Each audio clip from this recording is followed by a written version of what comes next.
नहमदु व नसल्ली अला रसूलिहिल करीम अम्मा बाद औज़ु बिल्लाहि मिनश शैतानिर रजीम बिस्मिल्लाहिर रहमानिर रहीम अस्सलामु अलैकुम व रहमतुल्लाहि व बरकातहू। मैं इंतहाई अदना जी कनीज़ और गुलाम खात्मा दीन इस्लाम रुबीना अकमल तुहाडे नाल मुखातबा और अल्लाह ताला दे खासुल खास फजल और दे खासुल खास हुक्म दे नाल तुसी हुन पारा नंबर 18 दी सूरत फुरकान नू उदियां आयाते कुरानी दे नाल तर्जमा और दी तफसीर सुनन दी सादत हासिल करोगे। सूरत फुरकान दे बारे च मैं तैनूं थोड़ा जिहा तारफ करवा दियां तां जे तुसी जदों इहदा तर्जमा सुनो ते तुहानूं पता होवे कि इहदे च किहड़े-किहड़े मज़ामीन अल्लाह ताला ने बयान कीते ने। इहदे विच 6 रकू ने ते 77 आयात ने। 6 रकू ने ते 77 आयात ने ते एह मक्का दे विच नाज़िल होई है। इहदी शान नज़ूल है कि नबी करीम सल्लल्लाहु अलैहि वसल्लम दे बारे दे विच एह दस्सिया गया है कि ताड़ी जेहड़ी रसालत है इस सारे जहाना वास्ते भी मेरे बहुत ही सोहने और अच्छे प्यारे सुनने वाले हो। अब इस तो पहले नबी करीम सल्लल्लाहु अलैहि वसल्लम तो पहले जिन्ने भी नबी आए ने वो एक खास कौम दे वास्ते आए ने और उस खास वक्त ਲਈ ਆਏ ਨੇ ਤੇ ਉਹਨਾਂ ਵਕਤਾਂ ਦੇ ਵਿੱਚ ਜਿਹੜੀ ਚੀਜ਼ ਸਭ ਤੋਂ ਜ਼ਿਆਦਾ ਲੋਕਾਂ ਲਈ ਅਹਿਮ ਸੀ ਉਹਦੇ ਮੁਤਾਬਿਕ ਉਹਨਾਂ ਨੂੰ ਮੌਜਜ਼ੇ ਦਿੱਤੇ ਗਏ ਤਾਂ ਜੇ ਉਹ ਸਮਝ ਜਾਣ ਕਿ ਵਾਕਈ ਇਹ ਨਬੀ ਦਾ ਮੌਜਜ਼ਾ ਹੈ ਤੇ ਇਹ ਸਾਡੇ ਕੰਮ ਨੇ ਜਿਹੜੇ ਅਸੀਂ ਕਰਨੇ ਆ ਤੇ ਇਹ ਇਸ ਤੋਂ ਬਰਤਰ ਕੰਮ ਇਹਨਾਂ ਨੇ ਵਿਖਾਇਆ ਹੈ ਤੇ ਇਹਨਾਂ ਕੋਲ ਲਾਜ਼ਮੀ ਕੋਈ ਐਸੀ ਤਾਕਤ ਹੈ ਕਿ ਜਿਹਨੂੰ ਅਸੀਂ ਨਹੀਂ ਜਾਣਦੇ ਤੇ ਇਹ ਚੀਜ਼ ਉਹਨਾਂ ਲਈ ਆਸਾਨੀ ਦਾ ਸਬਬ ਪੈਦਾ ਕਰ ਦਿੰਦੀ ਸੀ। ਜਿਸ ਤਰ੍ਹਾਂ ਹਜ਼ਰਤ ਮੂਸਾ ਅਲੈਹਿਸਲਾਮ ਦੇ ਦੌਰ ਦੇ ਵਿੱਚ ਹਰ ਤਰਫ ਜਾਦੂ ਦਾ ਬੜਾ ਹੀ ਦੌਰ ਸੀ। ਬੜੇ ਆਲਾ ਕਿਸਮ ਦੇ ਜਾਦੂਗਰ ਸਨ ਤੇ ਅੱਲਾਹ ਤਾਲਾ ਨੇ हज़रत मूसा अलैहिस्सलाम ਨੂੰ ਜਦੋਂ ਮੌਜਜ਼ਾ ਦਿੱਤਾ ਤੇ ਉਹਨਾਂ ਨੂੰ ਯਾਨੀ ਉਹਨਾਂ ਜਾਦੂਗਰਾਂ ਦੀ ਸਮਝ ਤੇ ਸੋਚ ਦੇ ਮੁਤਾਬਿਕ ਐਸਾ ਮੌਜਜ਼ਾ ਦਿੱਤਾ ਕਿ ਜਾਦੂਗਰ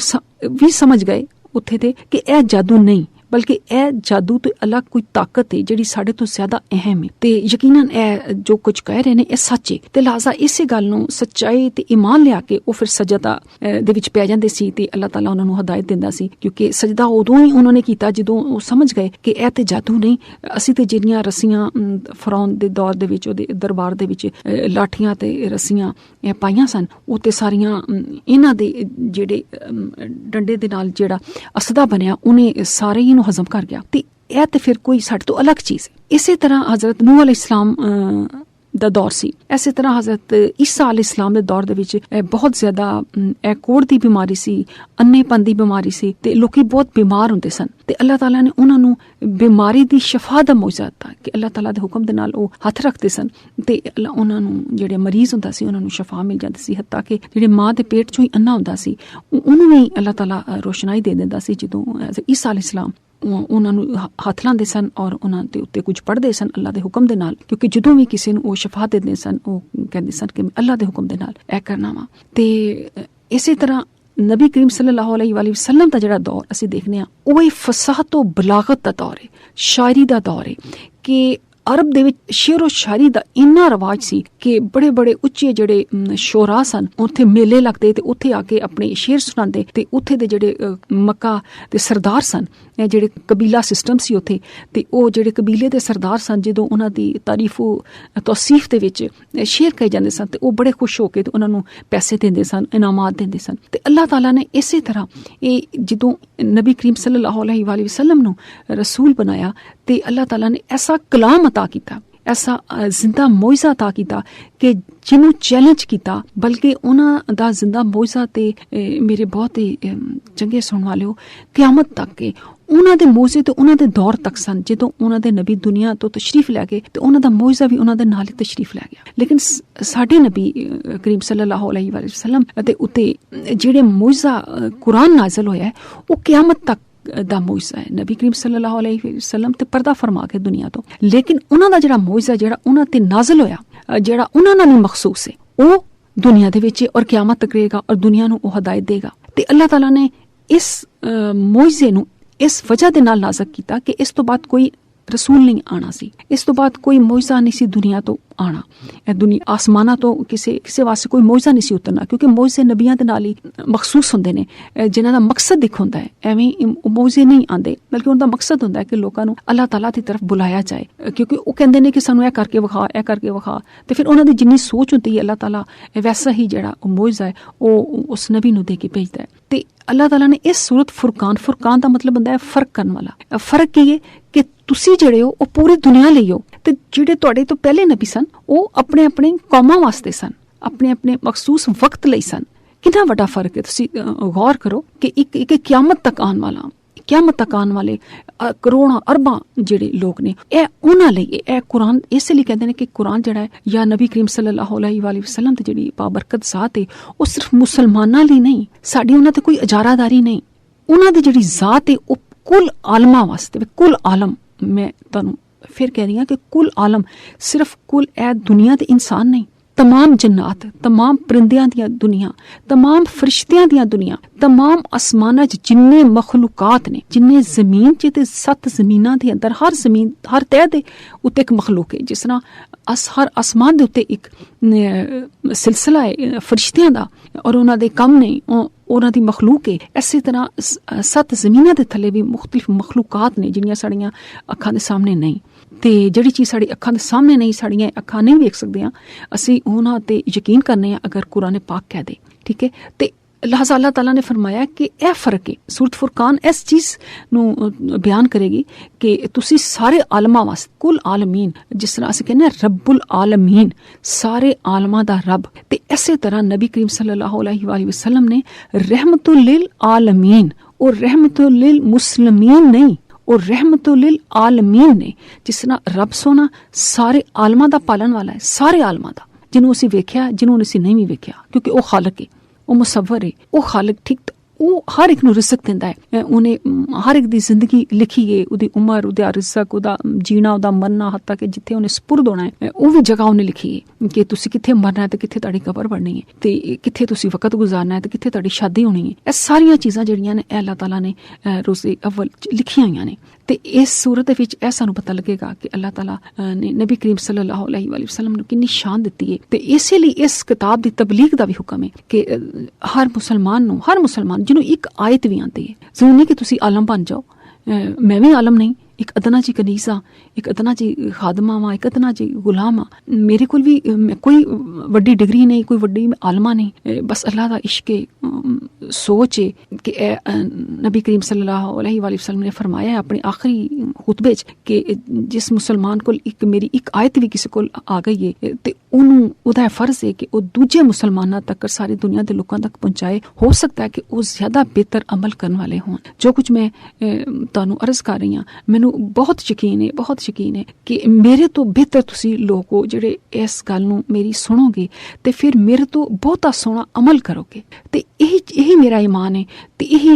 नबी करीम सल्लल्लाहु अलैहि वसल्लम दे आखिरी खुतबे दे विच इहो गल बयान की गई है कि हो सकता है कि जेड़े लोग तुहाडी गल सुन रहे होण वो तुहाडे तो चंगा बहुता अमल करने वाले होण, तुहाडे तो बहुता समझ सोच वाले लोग। ते इसलिए तुसी मेरे इस पैगाम नू दुनिया दे हर इंसान तक पहुँचाओ। इहदे च कोई औरत मर्द की तखसीस नहीं कि औरत ना पहुँचाए तो सिर्फ मर्द ही पहुँचान, बल्कि औरतां मर्द मेरे इस पैगाम नू पहुँचान। ते वो चीज़ जिहड़ी है ना वो सिर्फ इसे लिए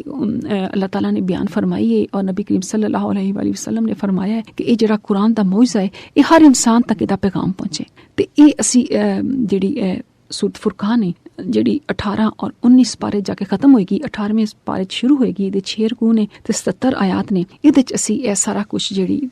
तफसील है वो पढ़ांगे। बिस्मिल्लाहिर्रहमानिर्रहीम। तबारकल्लज़ी नज़्ज़लल फुरक़ान अला अब्दिही लियकुना लिल आलमीना नज़ीरा लिल्लज़ी लहु मुल्कु समावाति वल अर्ज़ि वलम यत्तखिज़ वलदन वलम यकुल लहु शरीकुन फिल मुल्की व खलक़ कुल्ल शैइन फ़क़द्दरहु तक़दीरन वत्तख़ज़ू मिन दूनिही आलिहतन ला यख़्लुक़ूना शैअन व हुम युख़्लक़ूना वला यमलिकूना लिअन्फुसिहिम ज़र्रन वला नफ़अन वला यमलिकूना मौतन वला हयातन वला नुशूरा वक़ाल लज़ीना कफ़रू इन हाज़ा इल्ला अफ़्तरहु व आनहु इलैहि कौमुन आखरून फ़क़द जाऊ ज़ुल्मन व ज़ूरा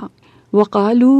असातीरुल अव्वलीना अक्ततबहा फ़हिया तुमला इलैहि बुकरतम व असीला। रब सोने दे नाम दे नाल जेड़ा बड़ा ही मेहरबान ते बहुत ही रहम करने वाला है, वो ज़ात बड़ी ही बाबरकत है जिन्हें अपने बंदे उत्ते फुरकान यानी कुरान नाज़िल कीता ਤਾਂ ਕਿ ਉਹ ਸਾਰੇ ਜਾਣ ਵਾਲਿਆਂ ਵਾਸਤੇ ਡਰਾਵਣ ਵਾਲਾ ਹੋਵੇ। ਉਹ ਜ਼ਾਤ ਹੈ ਜਿਹਦੇ ਲਈ ਅਸਮਾਨਾਂ ਤੇ ਜ਼ਮੀਨ ਦੀ ਬਾਦਸ਼ਾਹੀ ਹੈ ਤੇ ਇਹਨੇ ਆਪਣੇ ਲਈ ਕੋਈ ਔਲਾਦ ਨਹੀਂ ਬਣਾਈ ਤੇ ਨਾ ਬਾਦਸ਼ਾਹੀ ਦੇ ਵਿੱਚ ਇਹਦਾ ਕੋਈ ਸ਼ਰੀਕ ਹੈ। ਔਰ ਇਹਨੇ ਹਰ ਚੀਜ਼ ਨੂੰ ਪੈਦਾ ਕੀਤਾ ਹੈ, ਫਿਰ ਇਹਦਾ ਠੀਕ ਠੀਕ ਅੰਦਾਜ਼ਾ ਕੀਤਾ ਹੈ ਤੇ ਲੋਕਾਂ ਨੇ ਇਹਦੇ ਸਿਵਾ ਹੋਰ ਮਾਮੂਦ ਬਣਾ ਲਏ ਨੇ ਜਿਹੜੀ ਕੋਈ ਚੀਜ਼ ਹੀ ਪੈਦਾ ਨਹੀਂ ਕਰਦੇ। ਉਹ ਤੇ ਆਪ ਪੈਦਾ ਕੀਤੇ ਹੋਏ ਨੇ ਤੇ ਉਹ ਖੁਦ ਆਪਣੇ ਕਿਸੇ ਨਫਾ ਤੇ ਨੁਕਸਾਨ ਦੇ ਮਾਲਿਕ ਨਹੀਂ ਤੇ ਨਾ ਮੌਤੋ ਹਯਾਤ ਦੇ ਮਾਲਿਕ ਨੇ ਤੇ ਨਾ ਦੁਬਾਰਾ ਜੀ ਉੱਠਣ ਦੇ ਹੀ ਮਾਲਿਕ ਨੇ। ਤੇ ਕਾਫਰ ਲੋਕਾਂ ਨੇ ਆਖਿਆ ਇਹ ਕੁਰਾਨ ਤੇ ਨਿਰਾ ਝੂਠ ਹੈ, ਜਿਹਨੂੰ ਉਹ ਨਬੀ ਜਿਹੜਾ ਆਪਣੇ ਆਪ ਹੀ ਘੜ ਕੇ ਲੈ ਆਇਆ ਹੈ ਤੇ ਇਹਦੇ ਘੜਨ ਦੇ ਵਿੱਚ ਲੋਕਾਂ ਨੇ ਇਹਦੀ ਮਦਦ ਕੀਤੀ ਹੈ। ਚੁਨਾਚੇ ਇਹ ਨਬੀ ਉਹ ਜ਼ੁਲਮੋ ਜ਼ਿਆਦਤੀ ਤੇ ਝੂਠ ਤੇ ਉਤਰ ਆਏ ਨੇ ਤੇ ਉਹਨਾਂ ਨੇ ਆਖਿਆ ਇਹ ਅਗਲਿਆਂ ਦੇ ਅਫਸਾਨੇ ਨੇ ਜਿਹੜੇ ਇਹਨੇ ਆਪਣੇ ਲਈ ਲਿਖਵਾਏ ਨੇ ਤੇ ਉਹ ਸਵੇਰ ਸ਼ਾਮ ਇਹਦੇ ਉੱਤੇ ਪੜ੍ਹੇ ਜਾਂਦੇ ਨੇ। ਨੌਜ਼ ਬਿਲਾ ਦੇਖੋ ਨਬੀ ਕਰੀਮ ਸੱਲੱਲਾਹੁ ਅਲੈਹਿ ਵਸੱਲਮ ਉੱਤੇ ਇਹ ਅੱਲਾਹ ਤਾਲਾ ਨੇ ਸੂਰਤ ਫੁਰਕਾਨ ਦੇ ਵਿੱਚ ਕਿੰਨੀ ਵੱਡੀ ਇਸ ਫਰਕ ਨੂੰ ਜਿਹੜਾ ਹੈ ਉਹ ਜ਼ਾਹਿਰ ਕੀਤਾ ਹੈ ਕਿ ਇਹ ਜਿਹੜਾ ਕੁਰਾਨ ਹੈ ਇਹ ਲੋਕੀ ਕਹਿੰਦੇ ਨੇ ਕਿ ਇਹ ਝੂਠ ਹੈ, ਪੁਰਾਣੇ ਲੋਕਾਂ ਦੇ ਅਫਸਾਨੇ ਨੇ, ਇਹਦੇ ਕੁਝ ਲੋਕ ਨੇ ਇਹਦੇ ਦੋਸਤ ਯਾਰ ਨੇ ਉਹ ਇਹਦੀ ਮਦਦ ਕਰਦੇ ਨੇ ਤੇ ਇਹਨੂੰ ਲਿਖ ਕੇ ਦਿੰਦੇ ਕਿਉਂਕਿ ਇਹ ਤੇ ਉਨੀ ਹੈ, ਇਹ ਤੇ ਅਨਪੜ੍ਹ ਹੈ, ਇਹਨੂੰ ਤੇ ਨਹੀਂ ਆਉਂਦਾ ਤੇ ਇਹ ਲੋਕੀ ਇਹਨੇ ਰੱਖੇ ਨੇ ਜਿਹੜੇ ਇਹਨੂੰ ਲਿਖ ਕੇ ਦਿੰਦੇ ਨੇ ਤੇ ਇਹ ਪੁਰਾਣੇ ਅਫਸਾਨੇ ਨੇ, ਪੁਰਾਣੀਆਂ ਗੱਲਾਂ ਨੇ ਜਿਹੜੇ ਬਹੁਤ ਪਹਿਲੇ ਵੀ ਲੋਕੀ ਕਰਦੇ ਸਨ ਤੇ ਇਹ ਵੀ ਕਰ ਰਿਹਾ ਤੇ ਇਹ ਤੇ ਝੂਠ ਹੈ, ਨਿਰਾ ਹੈ, ਇਹ ਤੇ ਅਫਸਾਨਾ ਹੈ। ਤੇ ਅੱਲਾਹ ਤਾਲਾ ਨੇ ਉੱਥੇ ਫਰਮਾਇਆ ਕਿ ਇਹ ਝੂਠ ਤੇ ਜ਼ੁਲਮ ਤੇ ਜ਼ਿਆਦਤੀ ਉੱਤੇ ਉਤਰ ਆਏ ਨੇ ਇਹ ਨਬੀ। ਔਰ ਫਿਰ ਅੱਲਾਹ ਤਾਲਾ ਨੇ ਸੂਰਤ ਬਕਰਾ ਦੇ ਵਿੱਚ, ਸੂਰਤ ਯੂਨਸ ਦੇ ਵਿੱਚ, ਸੂਰਤ ਰਾਦ ਦੇ ਵਿੱਚ, ਸੂਰਤ ਕਸਸੁਲ ਅੰਬਿਆ ਦੇ ਵਿੱਚ, ਸੂਰਤ ਬੇਸ਼ੁਮਾਰ ਸੂਰਤਾਂ ਨੇ, ਬੇਸ਼ੁਮਾਰ ਜਗ੍ਹਾ ਨੇ ਜਿਹਦੇ ਵਿੱਚ ਅੱਲਾਹ ਤਾਲਾ ਨੇ ਦੋ ਚੀਜ਼ਾਂ ਦਾ ਬਾਰ-ਬਾਰ ਜਿਹੜਾ ਨਾ ਉਹ ਜ਼ਿਕਰ ਕੀਤਾ ਹੈ। ਇੱਕ ਇਹ ਕਿ ਮੇਰੀ ਕੋਈ ਔਲਾਦ ਨਹੀਂ, ਜਿਸ ਤਰ੍ਹਾਂ ਈਸਾਈ ਕਹਿੰਦੇ ਨੇ ਕਿ ਅੱਲਾਹ ਤਾਲਾ ਦਾ ਕੋਈ ਬੇਟਾ ਹੈ, ਯਸੂ ਮਸੀਹ ਨੂੰ ਉਹ ਕਹਿੰਦੇ ਨੇ ਬੇਟਾ ਹੈ। ਇਸ ਤਰ੍ਹਾਂ ਹੀ ਯਹੂਦੀ ਕਹਿੰਦੇ ਨੇ ਕਿ ਹਜ਼ਰਤ ਉਜ਼ੈਰ ਅੱਲਾਹ ਦਾ ਬੇਟਾ ਹੈ। ਤੇ ਨਸਰ ਬਿਨ ਹਾਰਸ ਇੱਕ ਕਬੀਲੇ ਚੋਂ ਸੀ, ਉਹਨਾਂ ਦਾ ਕਬੀਲਾ ਆਖਦਾ ਸੀ ਕਿ ਜਿਹੜੇ ਫਰਿਸ਼ਤੇ ਕਹਿੰਦੇ ਨੇ ਕਿ ਫਰਿਸ਼ਤੇ ਉਤਰਦੇ ਨੇ, ਇਹ ਫਰਿਸ਼ਤੇ ਅੱਲਾਹ ਦੀਆਂ ਬੇਟੀਆਂ ਨੇ। ਤੇ ਬਾਜ਼ ਔਕਾਤ ਇਹ ਵੀ ਕਹਿੰਦਾ ਸੀ ਜਿਹੜੀ ਲਾਤ ਉਜ਼ਾ ਤੇ ਸਾਮ ਦੀ ਅਸੀਂ ਇਬਾਦਤ ਕਰਨੇ ਆ, ਤਿੰਨ ਇਹਨਾਂ ਦੇ ਬੁੱਤ ਸਨ, ਸਾਇਬਾ, ਸਾਮ ਤੇ ਲਾਤ ਤੇ ਉਜ਼ਾ, ਇਹ ਵੀ ਅੱਲਾਹ ਦੀਆਂ ਬੇਟੀਆਂ ਦੀ ਸੂਰਤਾਂ ਨੇ ਤੇ ਇਹ ਜਿਹੜੇ ਫਰਿਸ਼ਤੇ ਵੀ ਅੱਲਾਹ ਦੀਆਂ ਬੇਟੀਆਂ ਨੇ। ਤੇ ਐਸੇ ਝੂਠ ਆਪਣੇ ਕੋਲੋਂ ਉਹ ਕੱਢਦੇ ਸਨ ਜਿਹੜੇ ਉਹਨਾਂ ਦੀ ਸਿਰਫ ਗੁਮਾਨ ਸਨ, ਉਹਨਾਂ ਦੇ ਖਿਆਲੀ ਕਹਾਣੀਆਂ ਸਨ। ਤੇ ਅੱਲਾਹ ਤਾਲਾ ਇਸ ਫਰਕ ਨੂੰ ਇਸ ਸੂਰਤ ਦੇ ਵਿੱਚ ਉਹਨੇ ਵਾਜ਼ਿਆ ਕੀਤਾ ਹੈ ਕਿ ਇਹ ਸਭ ਝੂਠ ਹੈ ਜੋ ਕੁਝ ਇਹ ਕਹਿੰਦੇ ਨੇ। ਨਾ ਮੇਰੀ ਔਲਾਦ ਹੈ, ਕਿਉਂਕਿ ਔਲਾਦ ਤੇ ਉਸ ਬੰਦੇ ਨੂੰ ਲੋੜ ਹੁੰਦੀ ਹੈ ਨਾ ਜਿਹਨੇ ਆਪਣੀ ਨਸਲ ਚਲਾਣੀ ਹੋਵੇ ਤੇ ਜਾਂ ਜਿਹਨੂੰ ਬੁਢਾਪਾ ਆ ਗਿਆ ਹੋਵੇ, ਉਹ ਕਹੇ ਕਿ ਮੇਰੇ ਬਾਅਦੋਂ ਮੇਰਾ ਕੰਮ ਕੌਣ ਕਰੇਗਾ, ਜਾਂ ਮੇਰੀ ਜ਼ਮੀਨਾਂ ਦਾ ਵਾਰਸ ਕੌਣ ਹੋਏਗਾ, ਜਾਂ ਮੈਨੂੰ ਕੌਣ ਸਾਂਭੇਗਾ, ਜਾਂ ਮੇਰਾ ਇੰਨਾ ਕਾਰੋਬਾਰ ਹੈ, ਇਹਦੇ ਵਾਸਤੇ ਮੈਨੂੰ ਔਲਾਦ ਚਾਹੀਦੀ ਹੈ, ਬੇਟੇ ਚਾਹੀਦੇ ਨੇ। ਤੇ ਅੱਲਾਹ ਤਾਲਾ ਦਾ ਤਾਂ ਕੁੰਭਾ ਵਾ ਅਸੀਂ ਸਾਰੇ, ਬਲਕਿ ਅਸੀਂ ਕੀ ਜਿੰਨੇ ਮਖਲੂਕਾਤ ਨੇ, ਜਿੰਨੀਆਂ ਮਖਲੂਕਾਤ ਉਹਨੇ ਪੈਦਾ ਕੀਤੀਆਂ ਨੇ ਨਾ, ਉਹ ਸਾਰੇ ਉਹਦਾ ਕੁੰਭਾ ਨੇ। ਉਹ ਆਪਣੇ ਕੁੰਬੇ ਉੱਤੇ ਬੜਾ ਸ਼ਫੀਕ ਹੈ, ਬੜਾ ਹੀ ਮਿਹਰਬਾਨ ਹੈ। ਅੱਲਾਹ ਤਾਲਾ ਨੇ ਅਗਰ ਔਲਾਦ ਬਣਾਣੀ ਹੁੰਦੀ ਤੇ ਉਹ ਅਸਮਾਨਾਂ ਉੱਤੇ ਹੀ ਰੱਖਦਾ, ਉਹਨੂੰ ਜ਼ਮੀਨ ਤੇ ਕਿਉਂ ਉਹਨੇ ਭੇਜਣਾ ਸੀ। ਤੇ ਅੱਲਾਹ ਤਾਲਾ ਦੇ ਉੱਤੇ ਇਹ ਝੂਠ ਲਾਉਂਦੇ ਨੇ ਕਿ ਉਹਦੀ ਔਲਾਦ ਹੈ ਤੇ ਇਹ ਝੂਠ ਬੋਲਦੇ ਨੇ ਕਿ ਅੱਲਾਹ ਤਾਲਾ ਨੇ ਸਾਨੂੰ ਮਰਨ ਤੋਂ ਬਾਅਦ ਉਠਾਣਾ ਨਹੀਂ, ਤੇ ਇਹ ਝੂਠ ਬੋਲਦੇ ਨੇ ਕਿ ਇਹਨਾਂ ਦੇ ਜਿਹੜੇ ਮਾਮੂਦ ਨੇ ਉਹ ਕੁਝ ਪੈਦਾ ਕਰਦੇ ਨੇ ਜਾਂ ਇਹਨਾਂ ਨੂੰ ਕੋਈ ਨਫਾ ਨੁਕਸਾਨ ਦੇ ਸਕਦੇ ਨੇ, ਬਲਕਿ ਉਹ ਇਹ ਤੇ ਖੁਦ ਉਹਨਾਂ ਨੂੰ ਬਣਾਉਂਦੇ ਨੇ। ਇੱਕ ਮੱਖੀ ਜਿਹੜੀ ਇਹਨਾਂ ਕੋਲ ਕੋਈ ਸ਼ੈ ਖੋ ਕੇ ਲੈ ਜਾਏ ਨਾ, ਤੇ ਇਹ ਸਾਰੇ ਬੁੱਤ ਤੇ ਸਾਰੇ ਲੋਕ ਜਿਹੜੇ ਝੂਠ ਬੋਲਦੇ ਨੇ ਇਹ ਉਹਦੇ ਉਸ ਮੱਖੀ ਕੋਲੋਂ ਛੁਡਾ ਨਹੀਂ ਸਕਦੇ। ਇਸੇ ਤਰ੍ਹਾਂ ਅਗਰ ਕਿਸੇ ਦੇ ਨੱਕ ਉੱਤੇ ਮੱਖੀ ਬਹਿ ਜਾਏ ਨਾ ਤੇ ਸਾਰੇ ਵੀ ਮਿਲ ਜਾਣ ਤੇ ਉਹਨੂੰ ਉਡਾ ਨਹੀਂ ਸਕਦੇ, ਅਗਰ ਰੱਬ ਸੋਹਣਾ ਉਹਨੂੰ ਉਡਾਣਾ ਨਾ ਚਾਹਵੇ। ਤੇ ਅੱਲਾਹ ਹੀ ਜਿਹੜਾ ਹੈ ਉਹੀ ਹਰ ਚੀਜ਼ ਦਾ ਮਾਲਿਕ ਹੈ, ਖਾਲਿਕ ਹੈ, ਤੇ ਉਹਦੇ ਹੁਕਮ ਨਾਲ ਹੀ ਹਰ ਸ਼ੈ ਹੁੰਦੀ ਹੈ। ਇਹ ਮੱਖੀਆਂ, ਮੱਛਰ, ਜਿੰਨ, ਭੂਤ, ਇਹ ਜਾਨਵਰ, ਇਹ ਸਭ ਕੁਝ ਉਹਦੀ ਮਖਲੂਕਾਤ ਨੇ, ਉਹਦੇ ਹੁਕਮ ਦੇ ਤਾਬੇ ਨੇ। ਤੇ ਇਹ ਲੋਕ ਕਿੱਥੇ ਜਾਂਦੇ ਨੇ? ਇਹ ਤੇ ਆਪਣੇ ਹੱਥ ਨਾਲ ਬੁੱਤ ਬਣਾ ਕੇ ਤੇ ਉਹਦੇ ਅੱਗੇ ਸਜਦਾ ਕਰਦੇ ਨੇ ਤੇ ਉਹਦੇ ਕੋਲ 10 ਰੁਪਏ ਦਾ ਬੁੱਤ ਬਣਾ ਕੇ ਤੇ 1000 ਰੁਪਏ ਦੀਆਂ ਚੀਜ਼ਾਂ ਮੰਗ ਰਹੇ ਹੁੰਦੇ ਨੇ। ਤੇ ਇਹ ਤਾਂ ਖੁਦ ਆਪਣੇ ਲਈ ਕੁਝ ਨਹੀਂ ਕਰ ਸਕਦੇ, ਖੁਦ ਉਹਨਾਂ ਨੂੰ ਬਣਾਉਂਦੇ ਨੇ ਤੇ ਉਹਨਾਂ ਨੂੰ ਸਜਦਾ ਕਰਦੇ ਨੇ ਤੇ ਆਖਦੇ ਨੇ ਕਿ ਇਹ ਸਾਡੇ ਖੁਦਾ ਨੇ। ਤੇ ਜਦੋਂ ਇੱਕ ਤਾਂਬੇ ਦਾ ਬੁੱਤ ਬਣਾਉਂਦੇ ਨੇ ਤੇ ਉਸ ਤੋਂ ਬਾਅਦ ਅਗਰ ਉਹਨਾਂ ਨੂੰ ਸੋਨਾ ਕਿਤੇ ਨਜ਼ਰ ਆਉਂਦਾ ਤੇ ਉਹ ਜਿਹੜੇ ਤਾਂਬੇ ਦੇ ਬੁੱਤ ਨੂੰ ਸਜਦਾ ਕਰ ਰਹੇ ਹੁੰਦੇ ਸੀ ਉਹ ਚੁੱਕ ਕੇ ਮਾਰਦੇ ਨੇ ਤੇ ਸੋਨੇ ਦੇ ਬੁੱਤ ਨੂੰ ਸਜਦਾ ਕਰਨਾ ਸ਼ੁਰੂ ਕਰ ਦਿੰਦੇ ਨੇ। ਤੇ ਕੀ ਇਹਨਾਂ ਦੀਆਂ ਸੋਚਾਂ ਨੇ? ਤੇ ਅੱਲਾਹ ਤਾਲਾ ਨੇ ਇੱਥੇ ਫਿਰ ਉਸ ਚੀਜ਼ ਦਾ ਜ਼ਿਕਰ ਕੀਤਾ ਹੈ। قل أنزله الذي يعلم السر في السماوات والأرض إنه كان غفورا رحيما وقالوا ما لهذا الرسول يأكل الطعام ويمشي في الأسواق لولا أنزل إليه ملك فيكون معه نذيرا أو يلقى إليه كنز أو تكون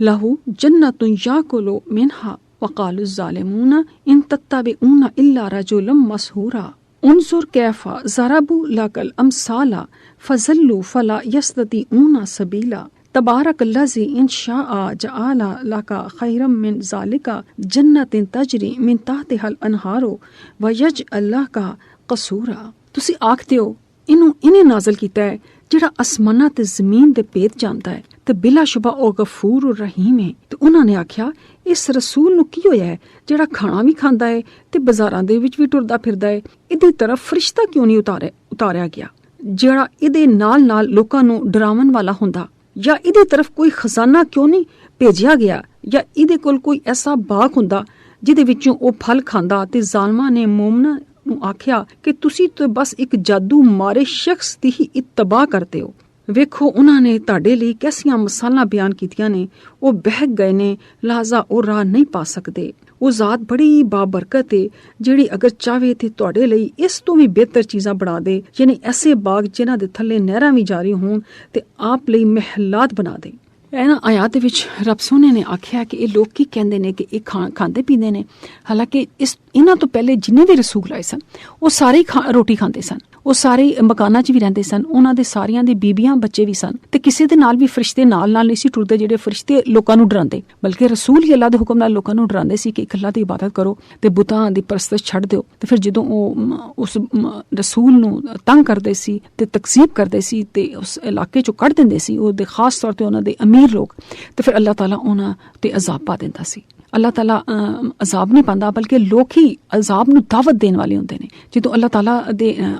ਨੇਕ ਬੰਦਿਆਂ ਨੂੰ ਤੁਸੀਂ ਅਜ਼ੀਅਤ ਦੇਵੋਗੇ, ਆਪਣੇ ਮੁਲਕਾਂ ਚੋਂ ਜਲਾ ਵਤਨ ਕਰ ਦੋਗੇ, ਤੇ ਫਿਰ ਅੱਲਾਹ ਤਾਲਾ ਨੂੰ ਤੁਹਾਡੀ ਕੀ ਲੋੜ ਹੈ। ਕਹਿੰਦੇ ਨੇ ਕਿ ਅੱਲਾਹ ਤਾਲਾ ਕਿਸੇ ਬਸਤੀ ਨੂੰ ਇਸ ਲਈ ਹਲਾਕ ਨਹੀਂ ਕਰਦਾ ਕਿ ਉਹਦੇ 'ਚ ਸਾਰੇ ਹੀ ਭੈੜੇ ਲੋਕ ਹੁੰਦੇ ਨੇ, ਨਹੀਂ, ਇਸ ਲਈ ਹਲਾਕ ਕਰਦਾ ਹੈ ਕਿ ਉਹਦੇ 'ਚ ਕੋਈ ਬੰਦੇ ਐਸੇ ਨਹੀਂ ਰਹਿ ਜਾਂਦੇ ਜਿਹੜੇ ਲੋਕਾਂ ਨੂੰ ਬੁਰਾਈ ਤੋਂ ਰੋਕਣ। ਤੇ ਜਦ ਤੱਕ ਇੱਕ ਬੰਦਾ ਵੀ ਹੁੰਦਾ ਨਾ, ਇੱਕ ਬੰਦਾ ਵੀ ਹੁੰਦਾ ਜਿਹੜਾ ਲੋਕਾਂ ਨੂੰ ਬੁਰਾਈ ਤੋਂ ਰੋਕਦਾ ਹੈ, ਆਪਣੀ ਜ਼ਾਤ ਨੂੰ ਨਹੀਂ, ਲੋਕਾਂ ਨੂੰ ਬੁਰਾਈ ਤੋਂ ਰੋਕਦਾ ਹੈ ਔਰ ਆਖਦਾ ਹੈ ਕਿ ਇਹ ਜੋ ਕੁਝ ਤੁਸੀਂ ਕਰ ਰਹੇ ਹੋ ਗਲਤ ਹੈ, ਕੁਰਾਨ ਦੇ ਵਿੱਚ ਇਹਦਾ ਇਹ ਹੁਕਮ ਹੈ ਜਾਂ ਹਦੀਸ ਦੇ ਵਿੱਚ ਇਹ ਹੁਕਮ ਹੈ। ਤੇ ਅੱਲਾਹ ਤਾਲਾ ਇੱਕ ਬੰਦਾ ਵੀ ਅਗਰ ਕਿਸੇ ਬਸਤੀ 'ਚ ਹੋਏ ਨਾ ਤੇ ਉਸ ਬਸਤੀ ਨੂੰ ਤਬਾਹ ਨਹੀਂ ਕਰਦਾ। ਤੇ ਅੱਲਾਹ ਤਾਲਾ ਨੇ ਉਹੀ ਚੀਜ਼ ਇਸ ਕੁਰਾਨ ਪਾਕ ਦੇ ਵਿੱਚ ਸੂਰਤ ਫੁਰਕਾਨ ਦੇ ਵਿੱਚ ਬਿਆਨ ਕੀਤੀ ਹੈ ਕਿ ਲੋਕੀ ਜਿਹੜੀ ਬਾਗ ਦੀ ਤੇ ਫਰਿਸ਼ਤੇ ਦੀ ਤੇ ਮਕਾਨ ਦੀ ਗੱਲ ਕਰਦੇ ਨੇ ਤੇ ਖਜ਼ਾਨੇ ਦੀ, ਇਸ ਤੋਂ ਵੀ ਬਿਹਤਰ ਚੀਜ਼ਾਂ ਅਗਰ ਅੱਲਾਹ ਤਾਲਾ ਚਾਹੇ ਤੇ ਤੁਹਾਡੇ ਵਾਸਤੇ ਭੇਜ ਸਕਦਾ ਹੈ। ਬਲ ਕਜ਼ਬੂ ਬਿਸਸਾਆਤੇ ਫਆਤਦਨਾ ਲਿਮਨ ਕਜ਼ਬਾ ਬਿਸਸਾਆਤੇ ਸਈਰਨ ਇਜ਼ਾ राअतहुम मिन मकानिम बईदा समिअू लहा तगय्युज़म व ज़फ़ीरा वाइज़ा उल्कू मिनहा मकानन ज़यक़म मुक़र्रनीना दाऊ हुनालिका सबूरा ला तदउल यौमा सबूरम वाहिदम वदउ सबूरन कसीरा कुल अज़ालिका खैरुन अम जन्नतुल खुल्दिल्लती वुइदल मुत्तक़ून कानत लहुम जज़ाअम व मसीरा। लेकिन उन्होंने क़यामत ਨੂੰ ਵੀ ਝੁਠਲਾਇਆ ਤੇ ਅਸੀਂ ਇਸ ਸ਼ਖਸ ਵਾਸਤੇ ਜਿਹੜਾ ਕਿਆਮਤ ਨੂੰ ਝੁਠਲਾਏ ਤੇ ਭੜਕਤੀ ਅੱਗ ਤਿਆਰ ਕੀਤੀ ਹੋਈ ਹੈ। ਜਦੋਂ ਉਹ ਇਹਨਾਂ ਮੁਜਰਮਾਂ ਨੂੰ ਦੂਰ ਦਰਾਜ਼ ਜਗ੍ਹਾ ਤੋਂ ਵੇਖੇਗੀ ਤੇ ਇਹਦਾ ਗਜ਼ਬਨਾਕ ਹੋਣਾ ਤੇ ਚੀਖਣਾ ਚਲਾਣਾ ਉਹ ਸੁਣਨਗੇ, ਤੇ ਜਦੋਂ ਉਹ ਜ਼ੰਜੀਰਾਂ ਦੇ ਵਿੱਚ ਜਕੜੇ ਹੋਏ ਇਹਦੇ ਕਿਸੇ ਤੰਗ ਜਗ੍ਹਾ ਵਿੱਚ ਚੌਂਕੇ ਜਾਵਣਗੇ ਤੇ ਉਹ ਉੱਥੇ ਹਲਾਕਤ ਨੂੰ ਪੁਕਾਰਨਗੇ ਤੇ ਆਖਿਆ ਜਾਏਗਾ ਤੁਸੀਂ ਅੱਜ ਇੱਕ ਹਲਾਕਤ ਨੂੰ ਨਾ ਪੁਕਾਰੋ ਬਲਕਿ ਬਹੁਤ ਜ਼ਿਆਦਾ ਹਲਾਕਤਾਂ ਨੂੰ ਪੁਕਾਰੋ। ਆਖ ਦਿਓ ਕਿਆ ਇਹ ਅਜ਼ਾਬ ਜ਼ਿਆਦਾ ਬਿਹਤਰ ਹੈ ਜਾਂ ਅਬਦੀ ਜੰਨਤ ਜਿਹਦਾ ਮੁਤਕੀਨ ਲੋਕਾਂ ਨਾਲ ਵਾਅਦਾ ਕੀਤਾ ਗਿਆ ਹੈ ਤੇ ਇਹਨਾਂ ਲਈ ਜਜ਼ਾ ਤੇ ਵਾਪਸੀ ਦੀ ਜਗ੍ਹਾ ਹੈ। ਅੱਲਾਹ ਤਾਲਾ ਨੇ ਇਹਨਾਂ ਆਇਤ ਦੇ ਵਿੱਚ ਬੜੇ ਹੋਲਨਾਕ ਔਰ ਖੌਫਨਾਕ ਤਰੀਕੇ ਦੇ ਨਾਲ ਇਹ ਬਿਆਨ ਕੀਤਾ ਹੈ ਕਿ ਸਾਡੀ ਸੋਚ ਔਰ ਸਮਝ ਔਰ ਰੌਂਟੇ ਖੜੇ ਹੁੰਦੇ ਨੇ ਇਹਨਾਂ ਆਇਤ ਨੂੰ ਪੜ੍ਹ ਕੇ ਕਿ ਉਹਨਾਂ ਲੋਕਾਂ ਲਈ ਅੱਲਾਹ ਤਾਲਾ ਨੇ ਦੱਸਿਆ ਹੈ ਕਿ ਉਹਨਾਂ ਨੂੰ ਜ਼ੰਜੀਰਾਂ ਨਾਲ ਜਕੜਿਆ ਹੋਇਆ ਫਰਿਸ਼ਤੇ ਘਸੀਟਦੇ ਹੋਏ ਲਿਆਣਗੇ ਤੇ ਜਦੋਂ ਉਹ ਕਿਸੇ ਬਹੁਤ ਹੀ ਤੰਗੋ ਤਰੀਕ ਦੇ ਵਿੱਚੋਂ ਚੌਂਕੇ ਜਾਣਗੇ ਬਾਲਣ ਵਾਓ ਤੇ ਉਹ ਹਲਾਕ ਕਹਿਣਗੇ ਕਿ ਅੱਲਾਹ ਤਾਲਾ ਸਾਨੂੰ ਇੱਕ ਦਫਾ ਵਾਪਸ ਕਰ ਦੇ ਤੇ ਜਾਂ ਸਾਨੂੰ ਮੌਤ ਦੇ ਦੇ। ਤੇ ਅੱਲਾਹ ਤਾਲਾ ਕਹੇਗਾ ਕਿ ਅੱਜ ਇੱਕ ਮੌਤ ਨਹੀਂ, ਅੱਜ ਬਹੁਤ ਜ਼ਿਆਦਾ ਮੌਤਾਂ ਨੂੰ ਪੁਕਾਰੋ ਕਿਉਂਕਿ ਅਸੀਂ ਮਰਨ ਤੋਂ ਬਾਅਦ ਤੇ ਮੌਤ ਹੈ ਹੀ ਨਹੀਂ ਨਾ, ਤੇ ਫਿਰ ਹਮੇਸ਼ਾ ਦੀ ਜ਼ਿੰਦਗੀ ਜਿਹੜੀ ਵੀ ਸਾਨੂੰ ਮਿਲਣੀ ਹੈ ਉਹ ਹਮੇਸ਼ਾ ਦੀ ਜ਼ਿੰਦਗੀ ਮਿਲਣੀ ਹੈ। ਤੇ ਅੱਲਾਹ ਤਾਲਾ ਨੇ ਉਸ ਜ਼ਿੰਦਗੀ ਦੀ ਇੱਕ ਝਲਕ ਵਿਖਾਈ ਹੈ ਕਾਫਰਾਂ ਨੂੰ, ਤੇ ਉਹਨਾਂ ਲਈ ਜਿਹੜੇ ਲੋਕ ਕਹਿੰਦੇ ਨੇ ਕਿ ਕਿਆਮਤ ਨਹੀਂ ਹੋਣੀ ਤੇ ਉਹਨਾਂ ਲਈ ਇੱਕ ਭੜਕਤੀ ਅੱਗ ਹੈ ਜਿਹੜੀ ਜਦੋਂ ਦੇਖਣਗੇ ਤੇ ਉਹ ਫਿਰ ਕਹਿਣਗੇ ਕਿ ਸਾਨੂੰ ਬਸ ਇੱਕ ਮੌਕਾ ਦਿਓ, ਇੱਕ ਮੌਕਾ ਦਿਓ। ਤੇ ਅੱਲਾਹ ਤਾਲਾ ਨੇ ਆਖਿਆ ਕਿ ਉਹ ਫਿਰ ਚੰਗੇ ਨੇ ਜਾਂ ਜਿਨ੍ਹਾਂ ਨੇ ਕਿਆਮਤ ਤੇ ਯਕੀਨ ਕੀਤਾ। ਤੇ ਜਦੋਂ ਤੁਸੀਂ ਕਿਆਮਤ ਤੇ ਯਕੀਨ ਨਹੀਂ ਨਾ ਕਰਦੇ, ਸਭ ਤੋਂ ਵੱਡਾ ਮਸਲਾ ਜਿਹੜਾ ਇਹ ਇਨਸਾਨ ਨਾਲ ਖਰਾਬੀ ਦਾ ਬਾਇਸ ਹੁੰਦਾ ਹੈ ਕਿ ਜਦੋਂ ਉਹ ਜਜ਼ਾ ਸਜ਼ਾ ਦਾ ਯਕੀਨ ਨਹੀਂ ਕਰਦਾ, ਉਹ ਇਹ ਯਕੀਨ ਨਹੀਂ ਕਰਦਾ ਕਿ ਮੈਂ ਕਿਧਰੇ ਜਾ ਕੇ ਜਵਾਬ ਦੇਣਾ ਹੈ ਜਾਂ ਰੱਬ ਸੋਹਣਾ ਮੈਨੂੰ ਕਿਧਰੇ ਵੇਖ ਰਿਹਾ ਹੈ, ਤੇ ਉਦੋਂ ਹੀ ਉਹ ਹਰ ਬੁਰਾ ਕੰਮ ਕਰ ਜਾਂਦਾ ਹੈ। ਉਹਦਾ ਨਫਸ ਉਹਨੂੰ ਹਰ ਬੁਰਾਈ ਕਰਵਾਉਣ ਤੇ ਮਜਬੂਰ ਕਰ ਲੈਂਦਾ ਹੈ, ਕਿਉਂਕਿ ਉਹਨੂੰ ਪਤਾ ਹੈ ਕਿ ਮੈਂ ਕਿਧਰੇ ਜਵਾਬ ਨਹੀਂ ਦੇਣਾ, ਮੈਂ ਆਪੇ ਹੀ ਜੋ ਕੁਝ ਹੈ ਹੀ ਜ਼ਿੰਦਗੀ, ਇਸ ਤੋਂ ਬਾਅਦ ਤੇ ਮੈਂ ਕਿਸੇ ਨੂੰ ਕੋਈ ਕਿਆਮਤ ਨਹੀਂ, ਕੋਈ ਖੁਦਾ ਨਹੀਂ, ਕੋਈ ਜਜ਼ਾ ਸਜ਼ਾ ਨਹੀਂ, ਤੇ ਫਿਰ ਉਹ ਬਹੁਤ ਜ਼ਿਆਦਾ ਗੁਨਾਹਗਾਰ ਹੋ ਜਾਂਦਾ ਹੈ। ਤੇ ਇਸ ਲਈ ਅੱਲਾਹ ਤਾਲਾ ਫਰਮਾਉਂਦਾ ਹੈ ਕਿ ਜਿਹੜੇ ਲੋਕ ਈਮਾਨ ਲਿਆਉਂਦੇ ਨੇ ਔਰ ਫਿਰ ਉਹਦੇ ਮੁਤਾਬਿਕ ਹੀ ਉਹ ਫਿਰ ਅਮਲ ਵੀ ਕਰਦੇ, ਉਹਨਾਂ ਨੂੰ ਪਤਾ ਹੈ ਕਿ ਅਸੀਂ ਜਵਾਬ ਦੇਣਾ ਹੈ ਤੇ ਆਪਣੇ ਰੱਬ ਸੋਹਣੇ ਨਾਲ ਵਾਪਸ ਜਾ ਕੇ ਮੁਲਾਕਾਤ ਕਰਨੀ ਹੈ, ਤੇ ਫਿਰ ਉਹ ਲੋਕੀ ਡਰਦੇ ਨੇ, ਉਹੀ ਉਹ ਲੋਕ ਜਿਹੜੇ ਉਹ ਕੁਰਾਨ ਤੇ ਯਕੀਨ ਕਰਕੇ ਤੇ ਉਹਦੇ ਮੁਤਾਬਿਕ ਅਮਲ ਕਰਦੇ ਨੇ ਤਾਂ ਕਿ ਅਸੀਂ ਅੱਲਾਹ ਦੇ ਸੁਰਖਰੂ ਹੋ ਜਾਈਏ। ਤੇ ਉਹ ਇੱਕ ਅਬਦੀ ਜ਼ਿੰਦਗੀ ਹੈ ਮੇਰੇ ਬਹੁਤ ਹੀ ਸਮਝਦਾਰ ਤੇ ਸੋਹਣੇ ਸੁਣਨ ਵਾਲੇ ਹੋ, ਉਹ ਜ਼ਿੰਦਗੀ ਐਸੀ ਜ਼ਿੰਦਗੀ ਹੈ ਜਿਹਦੇ 'ਚ ਕੋਈ ਵੀ ਸ਼ੱਕ ਨਹੀਂ ਹੈ। ਮੈਂ ਬਾਜ਼ ਔਕਾਤ ਸੋਚਣੀ ਆ ਕਿ ਅਗਰ ਉਹ ਜ਼ਿੰਦਗੀ ਨਾ ਹੁੰਦੀ ਜਾਂ ਉਹ ਦੁਨੀਆ ਨਾ ਹੁੰਦੀ ਤੇ ਇਹ ਦੁਨੀਆ ਵੀ ਨਾ ਹੁੰਦੀ, ਕਿਉਂਕਿ ਇਹ ਦੁਨੀਆ ਤੇ ਇੱਕ ਅਜ਼ਮਾਇਸ਼ ਦੀ ਜਗ੍ਹਾ ਹੈ, ਇੱਕ ਇਮਤਿਹਾਨ ਹੈ ਕਿ ਅੱਲਾਹ ਤਾਲਾ ਨੇ ਕਿਹਾ ਕਿ ਮੈਂ ਤੁਹਾਨੂੰ ਇੱਥੇ ਅਗਰ ਕਿਸੇ ਨੂੰ ਅਮੀਰ ਬਣਾਇਆ ਤੇ ਉਹਨੂੰ ਦੌਲਤ ਦੇ ਕੇ ਵੇਖਿਆ ਕਿ ਇਹ ਕਿੰਨਾ ਕੁ ਕੁਰਾਨ ਦੇ ਮੁਤਾਬਿਕ ਜ਼ਿੰਦਗੀ ਗੁਜ਼ਾਰਦਾ ਹੈ, ਤੇ ਜੇ ਮੈਂ ਕਿਸੇ ਨੂੰ ਗਰੀਬੀ ਦਿੱਤੀ ਹੈ ਤੇ ਮੈਂ ਉਹਨੂੰ ਵੀ ਵੇਖਣਾ ਕਿ ਇਸ ਗਰੀਬੀ ਦੇ ਵਿੱਚ ਕਿੰਨੀ ਕੁ ਖੈਰਾਤ ਕਰਦਾ ਹੈ। ਤੇ ਇਹ ਦੋਨੋਂ ਚੀਜ਼ਾਂ ਦਾ ਤਲਕ ਜਿਹੜਾ ਹੈ ਨਾ ਉਹ ਕਿਹਦੇ ਨਾਲ ਹੈ,